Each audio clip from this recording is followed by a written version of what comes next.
إن الحمد لله نحمده ونستعينه ونستغفره ونعوذ بالله من شرور أنفسنا ومن سيئات أعمالنا من يهده الله فلا مضل له ومن يضلل فلا هادي له وأشهد أن لا إله إلا الله وحده لا شريك له وأشهد أن محمدا عبده ورسوله يا أيها الذين آمنوا اتقوا الله حق تقاته ولا تموتن إلا وأنتم مسلمون يا أيها الناس اتقوا ربكم الذي خلقكم من نفس واحدة وخلق منها زوجها وبث منهما رجالا كثيرا ونساء واتقوا الله الذي تساءلون به والأرحام إن الله كان عليكم رقيبا يا أيها الذين آمنوا اتقوا الله وقولوا قولا سديدا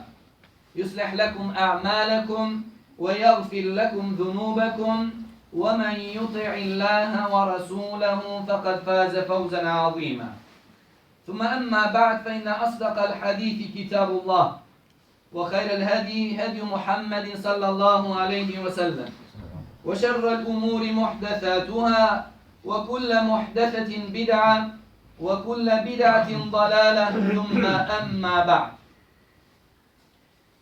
Hvala pripada Allahu subhanahu wa ta'ala, gospodaru svih svjetova, vladaru sudnjega dana. Njemu zahvaljujemo i od njega pomoć i oprost za grijehe naše tražimo. Njemu se utječemo od zla naših duša i naših loših dijela. Koga Allah subhanahu wa ta'ala na pravi put uputi, nikoga u zabludu ne može odvesti. Ako ga on uzvišeni s pravdom u zabludi ostavi, nikoga na pravi put ne može uputiti. Svjedočim da nema drugog Boga sem Allaha, jednog jedinog, koji nema niti druga niti ortaka. I svjedočim da je Muhammed sallallahu alaihi wa sallame njegov rob i poslanik kojeg uzvišeni posla kao milost svim svjetovima. Neka je salavat i selam na njega, njegovu porodicu, ashabe i sve mu'mine koji u dobru slijede do sudnjega dana. A potom, draga braćo, narodna poslovica kod Albanaca kaže da tamo gdje boli zub, tamo ide i jezik. Stoga i mi danas ne možemo, a da naš jezik ne bude usmjeren ka boli muslimana.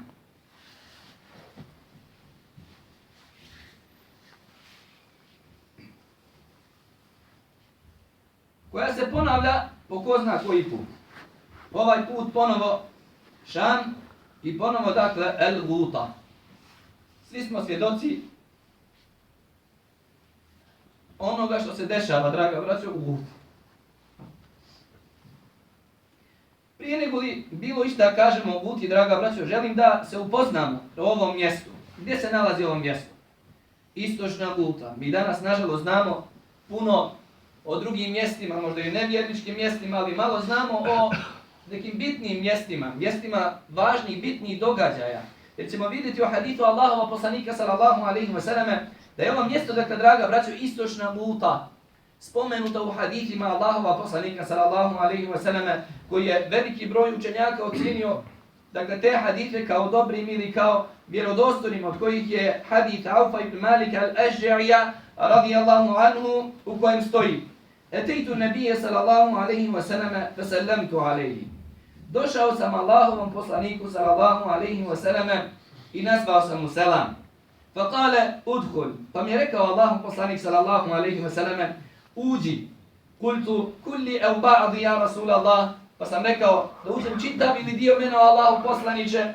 Ovo od šale kojim su se ashabi radijallahu anhum šalili sa Allahovim poslanikom sallallahu alaihi wa sallam, a i Allahov poslanik sallallahu alaihi wa sallam se šalio sa njima. Pa se našalio Auf ibn Malik al-Ash'ari radijallahu anhu i rekao: kulli ev ba'di ja Rasulallah, da uđem čitav ili dio mene Allahov poslaniče. Kale bel kullu, pa je rekao poslanik sallallahu alaihi wa sallam: uđi čitav. Kale u'dud ja Auf sitten bejna jedeji sa'a. Pa je rekao: o Auf, nabroji 6 stvari prije nastupanja sudnjeg dana. Awwaluhunna mauti. prva od tih stvari, od tih preznaka, jeste moja smrt, reče Allahu poslanik sallallahu alejhi ve sellem. Fastabkaytu hatta ja'ala yuskituni. Pa sam počeo plakati, a Allahu poslanik sallallahu alejhi ve sellem me je smirivao. Kale, kultu ihda, wa thanije. Te sam potom rekao, ovo je jedna, a koja je druga Allahu poslaniče, druga stvar. Kale, fethu bejti al-Maqdis, osvajanje bejtu al-Maqdisa. Kultu thnejni, wa thalite, pa sam rekao, to su dvije, a treća, kale mautani, yakunu fi ummeti, yahuduhu mitle uasil ganem. Dvije smrti koje će pogoditi moj ummet, dakle velike smrti, koje će zadesiti moj ummet, od kojih će pomrijeti. Dakle, veliki broj ljudi kao što pomije stoka kada je pogodi kakva bolest. Urrabija, pa je rekao, a četvrta, fitnetun tekunu fi ummeti, fa'adzameha. Fitnet koji će se desiti u mom ummetu, fa'adzameha, te Allah poslanik sallallahu alaihi wa sallam, adzame, spomenuo da je to veliki, dakle, fitnet, govorio o ovom fitnetu. والخامسة يفيض المال فيكم حتى إن الرجل يعطي 100 دينارا فيسخطها.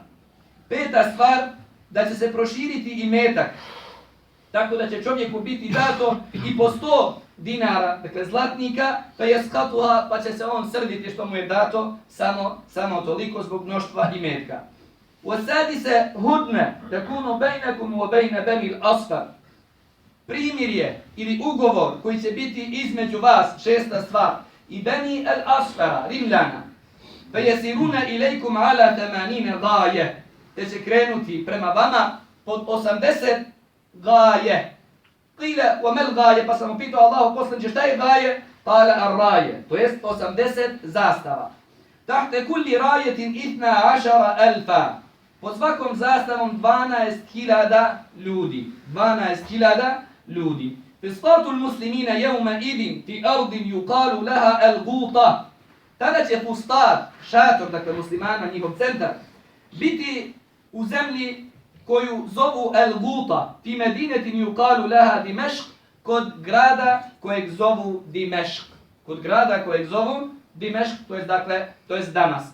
Hadis bilježi Ebu Davud i drugi, a rekao vjerodostojnim su ga ocijenili Ibn Hajar al-Asqalani, rahimahullahu ta'ala, također šejh Albani, šejh Muqbil ibn Hadi al-Wadi'i, prije njih Ibn Asakir al-Bazzar je rekao da je hasan, i tako dalje. Veliki broj učenjaka ove hadite Allahova poslanika sallallahu alejhi ve selleme ocijenio kao dakle vjerodostojni. Dakle vidite u hadisu Allahova poslanika sallallahu alejhi ve selleme se spominje ova oblast.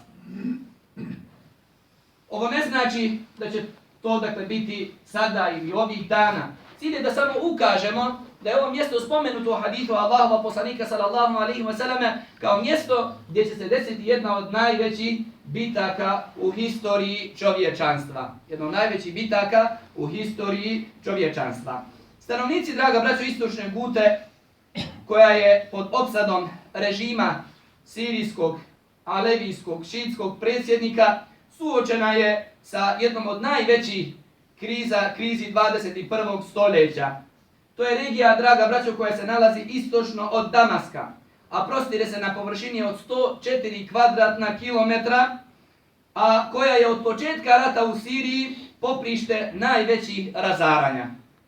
Stanovnici istočne Gute ne samo da se suočavaju sa intenzivnim kopnenim i zračnim napadima od strane režima, nego i sa glađu, a najveću cijenu opet plaćaju djeca. Istočna Guta je smještena na 10 km istočno od centra Damaska, glavnog grada Sirije. U njoj živi oko 400.000 ljudi, a polovinu čine djeca. Opozicijske snage područje brane od režima. U napadima režimskih snaga i povremeno ruskih aviona uvijek stradaju najviše civili. U samo posljednja 3 mjeseca poginulo je više od 700, a samo u posljednja ova 3 dana poginulo je preko 300 civila. Veliki broj djece i žena. Oko 200 djece, preko 100 žena i tako dalje. Stanovništvo duže od 5 godina živi pod opsadom. Onaj dakle pod opsadom od strane režima već dakle 5 godina, draga braćo. I već skoro godina na područje nije moguće dopremiti dovoljno količine, već skoro godinu dana kako na područje nije moguće dopremiti dovoljno količine hrane i medicinskog materijala. Djeca i bolesni umiru jer nemaju pristup dovoljnim količinama hrane niti liječenju. Asadov režim u napadima koristi hemijsko oružje, koristi barel, vakumske, kasetne i probojne bombe, kao i minobacače.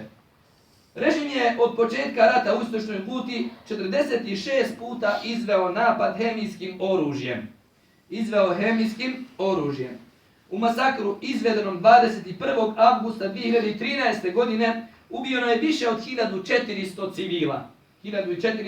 civila. Režim je ove godine 3 puta izveo napad hlorom. Ovaj dakle napad na Gutu je tada bio najveći, tada u to vrijeme, 21. avgusta 2013. godine. To je dakle takozvani masakr, kako su ga mediji nazvali, masakr bez krvi. Zato što je počinjen hemijskim oružjem, gdje je također poginuo veliki broj djece i žena.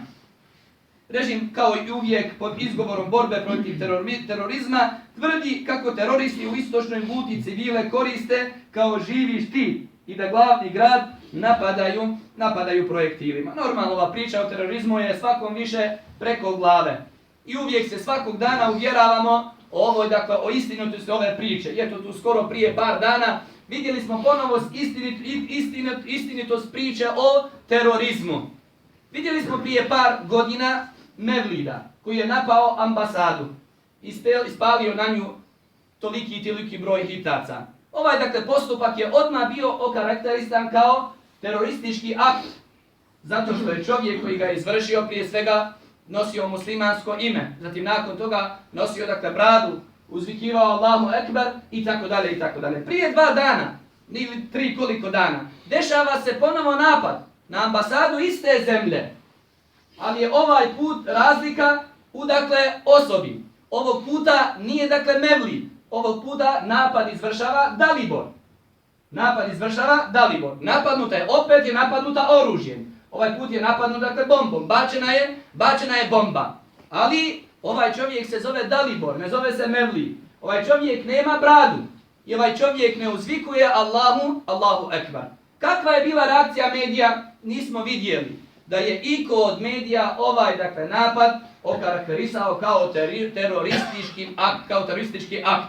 Dok s druge strane, kada je Mevlid dakle uradio ono što je uradio u Sarajevu, svi mediji, gotovo da nije dakle bilo medija, a da ovaj napad nisu nazvali terorističkim, cijenili ga kao terorističkim i o njem dugo govorili. To je dakle, rekao, stvar na koju smo se već davno navikli. I kada čujemo da se desio kakav masakr bilo gdje, da su pobijeni ljudi i tako dalje, prvo što iščekujemo jeste da saznamo da li počinioc nosi muslimansko ime ili ne. Jer znamo, ako nosi muslimansko ime, onda znamo da je akt teroristički. Ali ako s druge strane ne nosi muslimansko ime, ako dakle učini neko drugi, ko ne nosi muslimansko ime, onda je to vjerovatno neka osoba koja je maloumna, koja je psihički poremećena i tako dalje. To je dakle postala stvar koja je nažalost jasna i maloj djeci. Šta su uradile Ujedinjene nacije do sada? Ništa.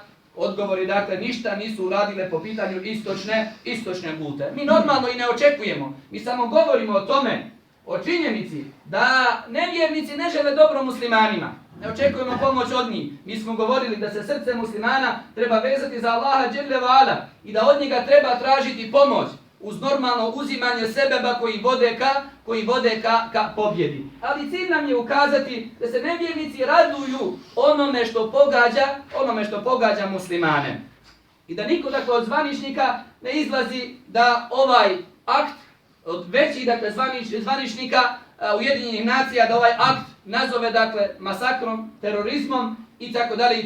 A dok s druge strane, kada bi jedan pas dakle bio ubijen, onda bi se digle čitave Ujedinjene nacije. Tu skoro gledam na internetu snimak, neki čovjek, Rus ili koji, sa određene visine, šutira mačku koja dakle pada zatim nakon toga u vodu, moru i tako dalje. I onda naslov medijima, dakle čovjek koji je razbijesnio čitav svijet.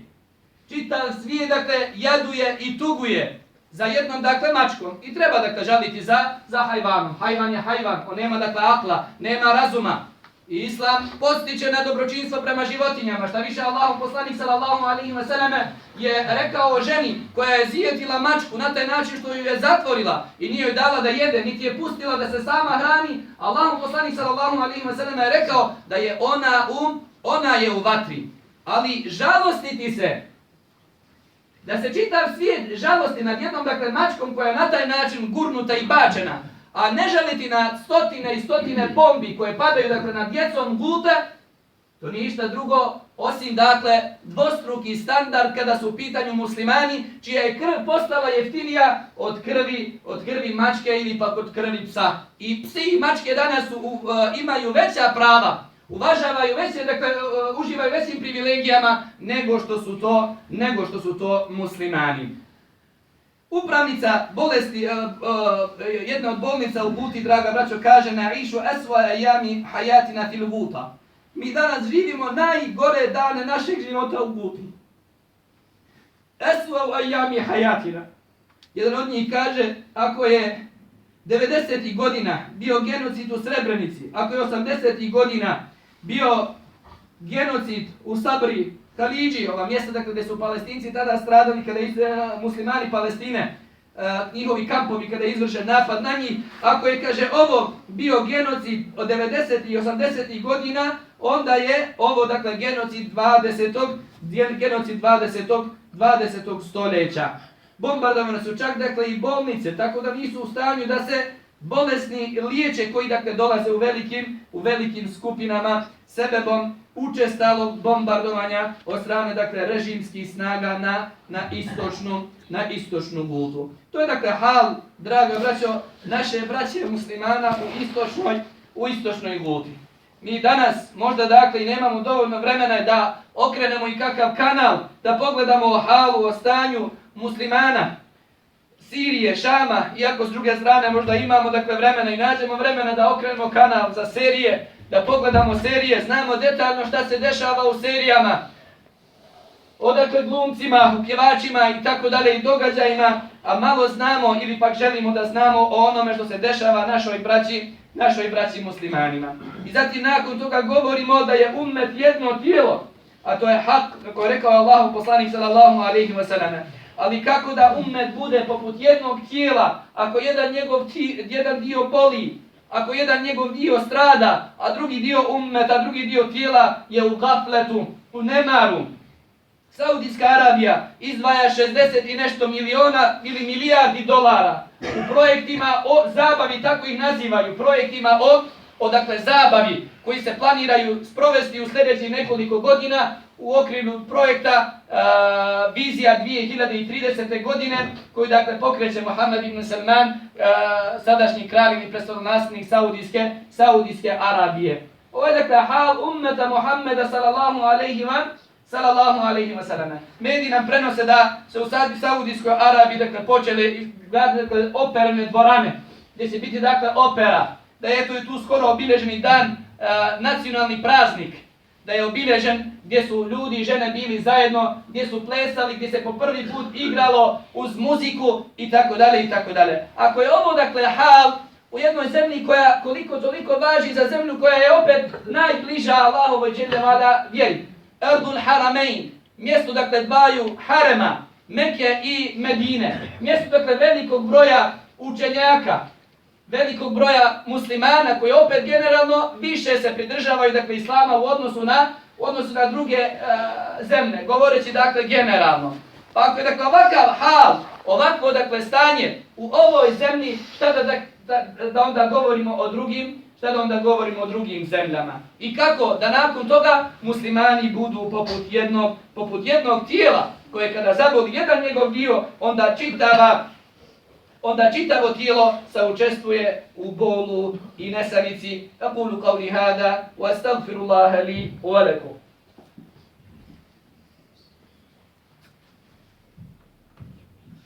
Alhamdulillahi wahda wa salatu wa salamu ala man la nabiyya ba'da thumma amma ba'd. Draga braćo, naše mišljenje i naša nada jeste da su ahlu Šam, stanovnici Šama, inša Allahu ta'ala, od onih koje je gospodar dželle vala odabrao i inša Allahu ta'ala od vlasnika većeg i jačeg imana. Jer se ovo njihovo iskušenje oduljilo. Evo 6 godina kako intenzivno traje dakle rat u Siriji. 2011. je počela revolucija, a dakle 6 godina intenzivno traje rat u Šamu. Stoga rekao, naše mišljenje je da su oni inša Allahu ta'ala od onih koje je gospodar dželle vala odabrao. Jer nas je Allahu poslanik sallallahu alejhi ve sellem obavijestio da se mu'min, vjernik, iskušava shodno svome imanu. Pa onaj u čijem imanu bude čvrstine, onda i iskušenje bude veliko. A onaj u čijem imanu bude slabosti, i gospodar dželle vala daje iskušenje shodno njegovom imanu. To je od milosti gospodara dželle vala, da Allah subhanahu wa ta'ala ne daje dakle čovjeku osim ono što on može podnijeti. Tako da ovo što pogađa našu dakle braću muslimane u Šamu jeste inša Allahu ta'ala dokaz njihova čvrsta imana i oslonca na gospodara subhanahu wa ta'ala i želja da idu do kraja sve dok uz Allahovu dželle vala pomoć riječ uzvišenog ne bude gornja, a riječ nevjernika donja. Draga braćo, mi iz ovog stanja, naše dakle braće u Siriji, trebamo uzeti ibrate, trebamo uzeti pouke, trebamo prije svega biti zahvalni Allahu dželle vala na halu, u stanju u kojem se nalazimo. Pa ti koji si izgubio nešto od svog imetka, sjeti se dakle stanovnika Šama koji gube čitav svoj imetak, koji u jednom trenutku, u jednom momentu ili djeliću sekunde gube svoje domove, gube svoje imetke. Ti koji su iskušan djecom, sjeti se dakle da među stanovnicima Šama ima oni koji svakodnevno gube svoju djecu. Ti koji se žališ na probleme djece, sjeti se oni, braće Šama, koji svakog dana gube svoju djecu. Nama je teško predstaviti bol, draga braće, da vidimo svoje dijete mrtvo. Samo kad zamisliš, obuhvatite jeza i strah da pomisliš da će tvoje dijete biti ubijeno, da će tvoje dijete nestati, da će tvoje dijete umrijeti. A zamisli hal stanja vjernika koji gleda nekoliko djece, članova svoje familije kako su pobijeni. Ti koji se žališ na svoju ženu, sjeti se onoga koji izgubi svoju ženu. I ti, sestro, koja se žališ na svoga muža, sjeti se mnogobrojnih sestara koje danas gube svoje muževe, gube svoju djecu. Ti koja si se odala dunjaluku i koja se žališ svome mužu na slabost dunjaluka, a imamo mnogo dunjaluka. Sjeti se dakle hala svojih sestara koje manjkaju po pitanju hrane, po pitanju lijekova, po pitanju najosnovnijih ljudskih potrepština. I pored svih dakle blagodati koje imamo, žalimo se.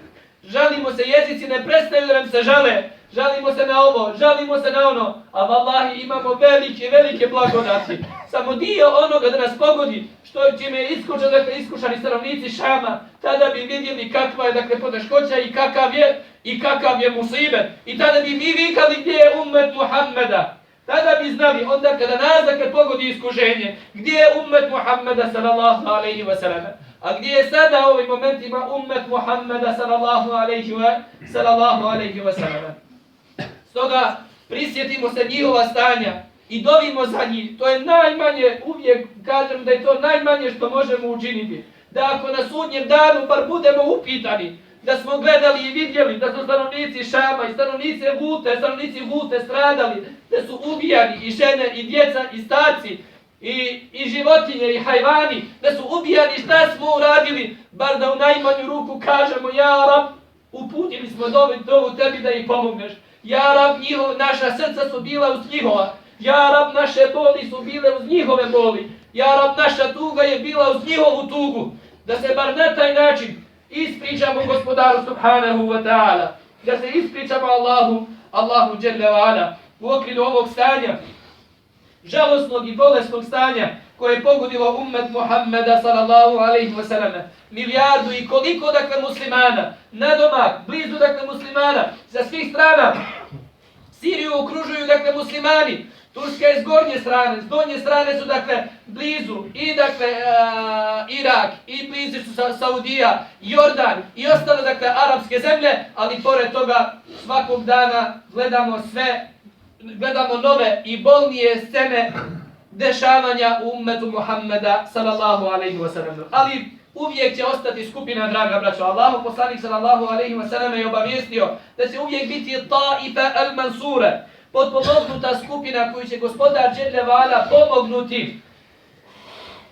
Pored toga što će biti oni koji će ostaviti na cjedilu. La yadurruhum man khadalahum, kaže Allahu poslanik sallallahu alejhi ve sellem. Neće im naškoditi oni koji budu ostavili na cjedilu. Niti oni koji im se budu suprotstavljali, koji se budu borili protiv njih, sve dok ne dođe Allahova dželle ve ala odredba.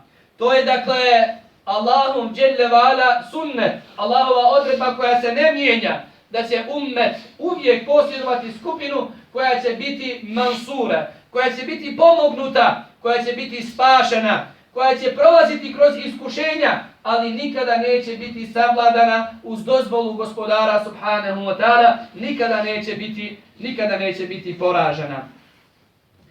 Molim gospodara dželle ve ala da pomogne ummet Muhammeda sallallahu alejhi ve sellem. Molimo gospodara dželle ve ala da pomogne stanovnike Šama općenito, a stanovnike Gute posebno u ovim teškim danima po njih. Molimo gospodara dželle ve ala da